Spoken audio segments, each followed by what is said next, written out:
Hit TV అభిమాన ప్రేక్షకులకు స్వాగతం. నేను మీ నాగేంద్ర కుమార్. మెగాస్టార్ అభిమానులు ప్రపంచం యావత్తు ఎక్కడున్నప్పటికీ కూడా అందరూ ఎంతో ఆనందించే ఒక అద్భుతమైన సందర్భం ఇది. ముఖ్యమంత్రి రేవంత్ రెడ్డి గారి నేతృత్వంలో ఆయన హయాంలో నెలకొల్పిన మహనీయుడు గద్దర్ అంటే యుద్ధ నౌక గద్దర్ గారి పేరిట నెలకొల్పిన గద్దర్ అవార్డ్స్ ఈ సంవత్సరం ఆ పేరిట మెగాస్టార్ చిరంజీవి గారికి ఎన్టీఆర్ నేషనల్ అవార్డు ఆయనకి ప్రకటించడం జరిగింది. ఇంకా ప్రధాన కార్యక్రమం ఉన్నది. ఈ ప్రకటించడం అన్నది ఎలాగంటే, అవార్డులు ఎంత గొప్ప వ్యక్తుల పేరిట నెలకొల్పినా ఒక్కొక్కసారి ఆ అవార్డులు కనుక సరి అయిన వ్యక్తులకు కానీ లభించకపోతే ఆ అవార్డులకే ఎంతో కొంత తక్కువతనం, అవార్డులు కించపడే విధంగా జరిగిన సందర్భాలు కూడా అప్పుడప్పుడు ఉంటుంటాయి. కానీ కొంతమందికి అటువంటి అవార్డులు వచ్చినప్పుడు ఆ అవార్డులకి ఎన్నలేని గౌరవం వస్తుంది. అంటే బంగారానికి తావి అబ్బినట్టుగా గొప్ప పరిమళాన్ని వెదజల్లుతాయి అటువంటి సందర్భాలు. అటువంటి సందర్భమే ఈనాడు ఎన్టీ రామారావు గారి పేరిట నెలకొల్పిన NTR national award megastar Chiranjeevi గారికి రావడం. అయితే మెగాస్టార్ చిరంజీవి గారి జీవితాన్ని కనుక ఒక కేస్ స్టడీగా మనం కనుక పరిశీలిస్తే, ఎప్పుడో 1978లో ప్రాణం ఖరీదు సినిమాతో ప్రారంభించిన ఆయన చలనచిత్ర ప్రయాణం లేదా చలనచిత్ర సమరం ఆ రోజున 1978లో ప్రారంభమై మొన్నే లాస్ట్ మంతే చిరంజీవి గారు కూడా ట్వీట్ చేశారు. మొట్టమొదటిసారి ప్రాణం ఖరీదు సినిమాలో మొట్టమొదటి కెమెరా ముందుకు వచ్చిన ఈ రోజు అని చెప్పి తన అభిమానులతో తనని ప్రేమించి గుండెల్లో దాచుకున్న కోటాను కోట్ల అభిమానులతో ఆ ఆనందకరమైన సందర్భాన్ని ఆయన షేర్ చేసుకోవడం జరిగింది. అంటే 1978లో ప్రారంభమైన తర్వాత 1983లో ఖైదీ సినిమా వచ్చింది. అంతకుముందు చాలా మంచి మంచి సినిమాల్లో ఆయన యాక్ట్ చేయడం జరిగింది. చిరంజీవి గారు మంచి నటుడు, బ్రహ్మాండమైన హీరో అవుతాడు. అదే మురళీమోహన్ గారి మాటల్లో చెప్పాలంటే, ఆయన కృష్ణరాజు గారు ఇతను ఈ చిరంజీవి అనే ఈ నటుడు 100% గొప్ప విలన్గా రూపొందుతాడు రాబోయే రోజుల్లోనని కృష్ణరాజు గారు అంటే, మురళీమోహన్ గారు పక్కనే ఉంటే విలన్ ఏంటండి ఇండస్ట్రీకే మొగుడవుతాడని చెప్పి మురళీమోహన్ గారు అన్నట్టుగా మన రోజున కృష్ణరాజు గారు నేను ఇద్దరం కలిసి కూర్చొని మాట్లాడుకునేటప్పుడు రాజుగారు అన్నారు, కృష్ణరాజు గారు, మురళీమోహన్ రాబోయే రోజులు ఇతను మంచి విలన్గా బ్రహ్మాండమైన విలన్ అవుతాడయ్యా, ఆ కన్ను అది చూసావు ఎలా ఉందో, లుక్కు అదిను అన్నాడు. ఏం విలన్ సార్, ఆయన ఇండస్ట్రీకి మొగుడవుతాడు సార్, చూడండి కావాలంటే అన్నా. మనం ఆ రీల్స్ ఎన్నో చోట్ల చూస్తుంటాం. అండ్ మురళీమోహన్ గారు నాతో పర్సనల్గా కూడా ఆ విషయాన్ని ఆయన ఉటంకించడం జరిగింది. అయితే ఆ తర్వాత 83లో అంటే 2 సందర్భాలు నేను లోగడ కూడా ఏదో వీడియోలో చెప్పాను. 1983లోనే ఇండియన్ టీం మొట్టమొదటిసారి వరల్డ్ కప్, ప్రుడెన్షియల్ వరల్డ్ కప్ని గెలుచుకోవడం కపిల్ దేవ్ గారి నేతృత్వంలో. ఆయన జింబాబ్వేలో కొట్టిన 175 నాట్అవుట్ అండ్ ఫైనల్స్లో వెస్టిండీస్ లాంటి వరల్డ్ ఛాంపియన్స్ని బీట్అవుట్ చేసి వరల్డ్ కప్ని సంపాదించిన ఒక గొప్ప హిస్టారిక్ మూమెంట్ని ఇండియా విట్నెస్ చేసింది. అదే సంవత్సరం తెలుగు ఇండస్ట్రీ మరొక గొప్ప వరల్డ్ కప్ని చేజిక్కించుకుంది. ఆ వరల్డ్ కప్ పేరే మెగాస్టార్ చిరంజీవి.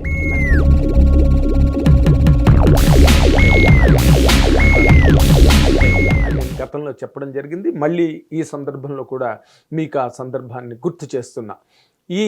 ఈ ప్రయాణంలో ఆయన ఒక పక్కన కోటాను కోట్ల మంది ప్రేక్షకుల హృదయాలను దోచుకోవడం అండ్ 40 ఇండస్ట్రీ హిట్స్ ఉన్న ఈ తెలుగు సినిమా ఇండస్ట్రీలో 8 ఆయన సొంతమైనవి. అంటే ఇండస్ట్రీని ఆయన ఏ విధంగా శాసించారు, ప్రేక్షకాభిమానులను ఏ విధంగా అంత గొప్ప సంఖ్యలో ఆయన సొంతం చేసుకున్నారు. నాదొక దుర్గం, నాదొక స్వర్గం, అనర్గళం అనితర సాక్ష్యం నా మార్గం, అదే చిరంజీవి గారు. అండ్ ప్రతి ఊరిలో, ప్రతి వాడలో, ప్రతి పట్టణంలో, ప్రతి నగరంలో, ప్రతి చోట మెగాస్టార్ చిరంజీవి అనే ఒక వ్యక్తిని ఆరాధించి, అభిమానించి, పూజించే ఒక గొప్ప అభిమానుల్ని గెలుచుకున్న ఏకైక హీరోగా తెలుగు సినిమా ఇండస్ట్రీ నుంచి తీసుకుంటే, అంటే బాలీవుడ్ టు టాలీవుడ్ మెగాస్టార్ చిరంజీవిని మించిన హీరో మరొకరు లేరు అన్నంత రేంజ్కి మెగాస్టార్ చిరంజీవి గారు ఎదగడం మనం అందరం చూసాం. ఈ ప్రయాణంలో ఈ అవార్డుల పరంపర కనుక మనం చూసుకుంటే ఆయనకి రాని అవార్డు అన్నది తెలుగు సినిమా ఇండస్ట్రీలోనే కాదు, ఇండియన్ సినిమా ఇండస్ట్రీలోనే లేవు. ఇండిపెండెన్స్ వచ్చినప్పటి నుంచి ఇండియాలో ఒక 300 మందికి వచ్చింది పద్మవిభూషణ్. అంత రేర్ అవార్డ్ అది. ఎందుకంటే IFFI prominent personality of the ఇయర్గా ఇఫీ సంస్థ ఆయన్ని సత్కరించింది. స్వయం కృషితో పనిచేస్తే పద్మ విభూషణ్ నుంచి గిన్నీస్ రికార్డ్ వరకు ఆయన ఎత్తుకుంటూ వచ్చాయి. అలాగే 9 ఫిల్మ్ఫేర్ అవార్డ్స్, అందులో ఇంక్లూడింగ్ లైఫ్ టైమ్ అచీవ్మెంట్ కూడా అందులో ఉన్నది. అండ్ 3 నంది అవార్డు ఆయనకి. అండ్ రికార్డ్స్ నా పేరు ఉండడం కాదు, నా పేరు మీదే రికార్డ్స్ ఉంటాయి. అండ్ తర్వాత కనుక మనం చూసుకుంటే ఆయన అవార్డుల పరంపరలో కనుక మనం చూసుకుంటే రఘుపతి వెంకటరత్న నాయుడు గారి తాలూకా అవార్డు ఆయనకి లభించింది. తర్వాత ఆయన గిన్నీస్ బుక్ ఆఫ్ వరల్డ్ రికార్డులో మోస్ట్ ప్రొలిఫిక్ యాక్టర్ డాన్సర్గా అటువంటి రికగ్నిషను వరల్డ్ సినిమాలోనే ఎవ్వరికి రాలా. వరల్డ్ సినిమా అని మాట చెప్తున్నా, ప్రపంచ చలనచిత్ర చరిత్రలోనే అటువంటి రికార్డు, అటువంటి క్రెడెన్షియల్స్ ఉన్న హీరో మరొకరు లేరు. చిరంజీవి గారు స్టెప్స్ని ఎంజాయ్ చేసినట్టు ఇంకెవరు చేయలేరండి. అండ్ ఆయన ప్రయాణంలో 2006లో పద్మభూషణ్, 2024లో Padma Vibhushan. And CNN IBN the most prominent personality of Indian cinema అని చెప్పి most influential person of Indian cinema అని ఇలాంటి గొప్ప గొప్ప డిస్క్రిప్షన్స్ మెగాస్టార్ చిరంజీవి గారు సొంతం చేసుకోగలిగారు. అయితే ఈ మధ్య ఇవాళే అనుకుంటాను ఏదో వెబ్సైట్లో చదివాను, the most iconic hero of Telugu cinema. Sorry, మీడియాని బడిలో వెయ్యాలి, కొత్తగా ఓనమాలు దిద్దించాలి.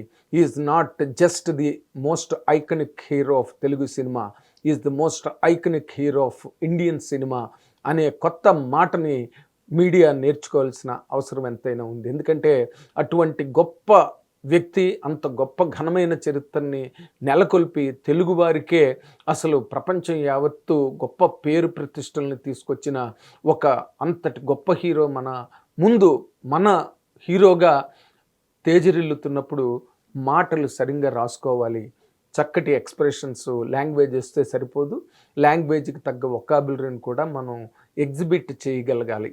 ఇప్పుడు నేను చెప్తున్న ఈ సందర్భం ఎలాంటిదంటే, ఈ అవార్డులు అన్నవి అక్కినేని గారి పేరిట నెలకొల్పిన అక్కినేని నేషనల్ అవార్డు కూడా అమితాబ్ బచ్చన్ గారి చేతుల మీదుగా ఆయన తీసుకోవడం జరిగింది.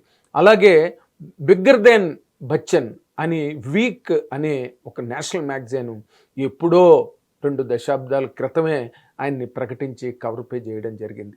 అంటే Guinness book of world records, national magazines, national channels, మొత్తం నేషనల్ నెట్వర్క్ అంతా కూడా చిరంజీవి గారి తాలూకా ఘనతని, ఆయన గొప్పతనాన్ని ఎంతో గొప్పగా గుర్తించి వాటికి due respect and due regard, esteem ఇవ్వడం జరిగింది. అలాంటి ఒక గొప్ప హీరో మన హీరో అవడం అన్నదే మన తెలుగు వాళ్ళందరి తాలూకా గౌరవం, గర్వం కూడా. అయితే ఆయన పుచ్చుకొని అవార్డులు ఈ రోజు వరకు ఏమీ లేవన్న సంగతి ఆయన చరిత్రగరంగా ఒక్కసారి మనం వెనక్కి తిరిగి చూస్తే ఆయనకి రాని అవార్డు, ఆయన దక్కించుకోలేని అవార్డు ఏదీ లేదు. అన్నీ ఆయన సొంతమయ్యాయి. ఒక్కటి ఇంకా బాకీ ఉన్నది ఏంటంటే, ఆయనకి భారతరత్న ఒక్కటే ఆయనకి బ్యాలెన్స్, ఆయన అవార్డు రావడానికి. ఆయనకి రావాల్సిన అవార్డు ఒకటి భారతరత్నాన్ని మరోసారి మీ అందరితో చెప్పడానికి నాకు చాలా ఆనందంగా ఉంది. ఎందుకంటే ఈ మధ్య రోజుల్లో భారతరత్న స్థాయికి ఎదగగలిగిన ఒక వ్యక్తి, ఒక నటుడు, ఒక సామాజిక సేవా దురంధరుడు మరొకరు లేరు. ఇండియన్ సినిమానే కాదు, వరల్డ్ సినిమాలోనే చూస్తే కనుక మనం ఏ హీరో, ఏ భాషా చిత్ర పరిశ్రమలోనైనా ఏ హీరోని చూసుకున్నా ఆయన ఓకే కొన్ని రికార్డులు, అంటే రికార్డ్స్ పరంగా కూడా చిరంజీవి గారి టాపెస్ట్ పర్సనాలిటీగా ఉంటూ, మరోవైపున ఆయన తన జీవితం కేవలం సినిమా పరిశ్రమ వరకే కాదు, సినిమా పరిశ్రమ ద్వారా సాధించే రికార్డుల వరకే కాదు, సినిమా చరిత్ర పరంగా సాధించే సంచలన విజయాలు, కనక వర్షాలే కాదు, వ్యక్తిగతంగా తన తాలూకా సమగ్రతని ఆయన పరిపూర్ణంగా చాటుకోవడం కోసం అని 1998 అక్టోబర్ 2 నాడు ఆయన చిరంజీవి చారిటబుల్ ట్రస్ట్ పేరు మీద blood bank, I bank start చేయడం జరిగింది.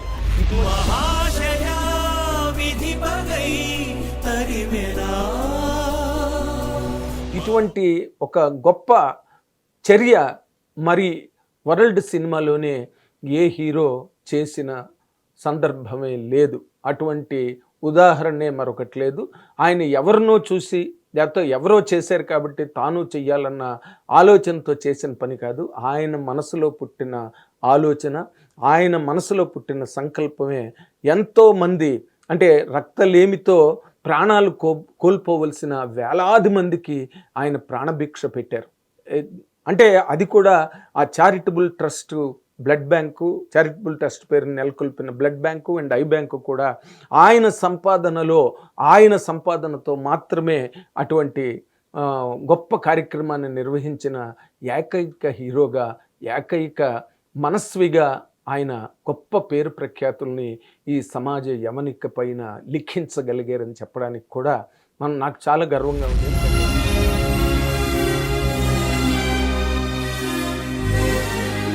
ఎందుకంటే మనకు తెలిసిన వ్యక్తి, మనకు పరిచయం ఉన్న వ్యక్తి, మనం మాటామంతి జరపగలిగే వ్యక్తి, మనం ఎదురుపడి తారసపడి పలకరించగలిగే వ్యక్తి, మన వ్యక్తి అంత గొప్ప గొప్ప ఘనకార్యాలను నిర్వహించేటప్పుడు ఎంతైనా మానవత్వం పులకించిపోక తప్పదు.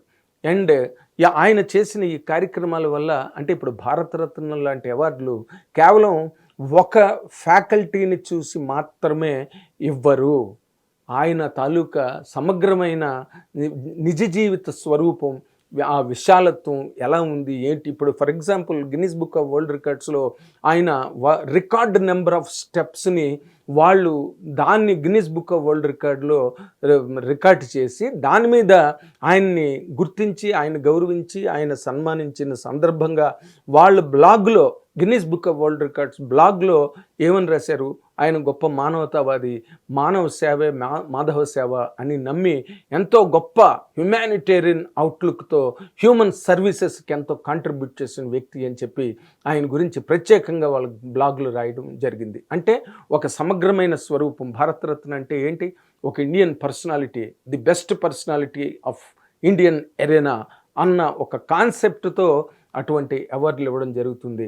మనకు తెలిసి గత 40-50 సంవత్సరాల్లో చిరంజీవి గారు లాంటి ఒక మహోన్నతమైన వ్యక్తిత్వం, మహోన్నతమైన మనస్తత్వం ఉన్న మా కథానాయకులు కానీ లేక ఇంకో రకమైన సంఘ సంస్కర్తలు కానీ మనం చూడలేదు కూడా. కాబట్టి ఆయన భారతరత్నకి అన్ని అవార్డులు వచ్చేసాయి ఆయనకి. అండ్ పద్మభూషణ్, పద్మవిభూషణ్ కూడా వచ్చేసింది.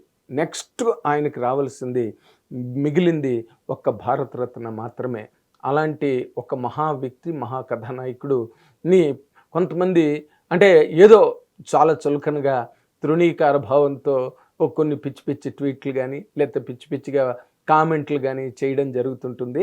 అలాంటి వాళ్ళు కూడా కొత్తగా ఆయన గురించి చదువుకోవాలి, కొత్తగా ఆయన గురించి నేర్చుకోవాలి, కొత్తగా ఆయన గురించి వాళ్ళని వాళ్ళు మలుచుకోవాలి అనేది నా విజ్ఞాపన, నా విన్నపం, నా వినతి, నా మనవి.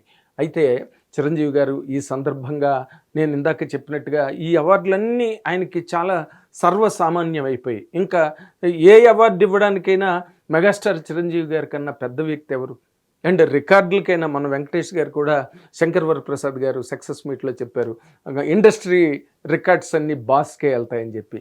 అక్కినేని నాగార్జున గారు ఎన్నో సందర్భాల్లో చెప్పారు, ఆయన నా ఇన్స్పిరేషన్ అని చెప్పారు. మొత్తం ఇండస్ట్రీ పరంగా చూసుకున్నా కూడా, తెలుగు సినిమా ఇండస్ట్రీ పరంగా చూసుకున్నా కూడా ఎంతోమంది అంటే 75% ఆఫ్ ది ఇండస్ట్రీ చిరంజీవి గారి ఇన్స్పిరేషన్తో సినిమా ఇండస్ట్రీలోకి అడుగుపెట్టి వాళ్ళ స్థాయిలో వాళ్ళ క్రాఫ్ట్స్లో చాలా గొప్పగా రాణించిన సందర్భాలు, వాళ్ళు మళ్ళీ వచ్చి తిరిగి మాకు మా ఐకన్ మెగాస్టార్ చిరంజీవి గారు అని చెప్పడం అన్నది మనం చూడడం అన్నది మన ఆనవాయితీగా మారిపోయింది, మన దినసరి రివాజుగా కూడా మారిపోయింది. కాబట్టి అటువంటి ఒక మెగాస్టార్ చిరంజీవి గారికి ఇన్ని అవార్డులతో పాటు ఆ భారతరత్న కూడా రావాలని మనం ఆశించడంలో ఏమాత్రం తప్పు లేదు, సరికదా, మన హక్కు కూడా అని చెప్పి తెలియజేస్తున్నా. Thank you very much. Hit TV app, ఇందులో short news, live news, entertainment shows, movies, digital magazines తో పాటు మీ జిల్లా వార్తలను కూడా ఫ్రీగా చూడొచ్చు. ఇంకెందుకు ఆలస్యం, వెంటనే హిట్ టీవీ యాప్ ని డౌన్లోడ్ చేసుకుని ఫ్రీగా ఎంటర్టైన్మెంట్ పొందండి. Hit TV app. Hit TV app. please download Hit TV app. Hit TV యాప్ని ఫ్రీగా డౌన్లోడ్ చేసుకొని ఎంజాయ్ చేయండి. మీకు నచ్చిన ఎంటర్టైన్మెంట్ కోసం హిట్ టీవీ యాప్ ని ఫ్రీగా డౌన్లోడ్ చేసుకుని ఎంజాయ్ చేయండి. హిట్ టీవీ యాప్ని డౌన్లోడ్ చేసుకుని ఆస్వాదించండి, ఆశీర్వదించండి. ఇంతమంది సెలబ్రిటీలు హిట్ టీవీ యాప్ ని డౌన్లోడ్ చేసుకోండి అని చెప్తున్నారంటే ఎంత మంచి యాప్ ఆలోచించండి. అమెరికా అమెరికా అమెరికా అమెరికాలో చదవాలనుకునే వాళ్ళకి విశ్వసనీయమైన పేరు మన శౌర్య కన్సల్టెన్సీ. UK లో 1 year masters, UK లో 1 year masters, 2 years work permit up to 5 years visa. Contact Saurya Consultancy. Contact 89851 89851.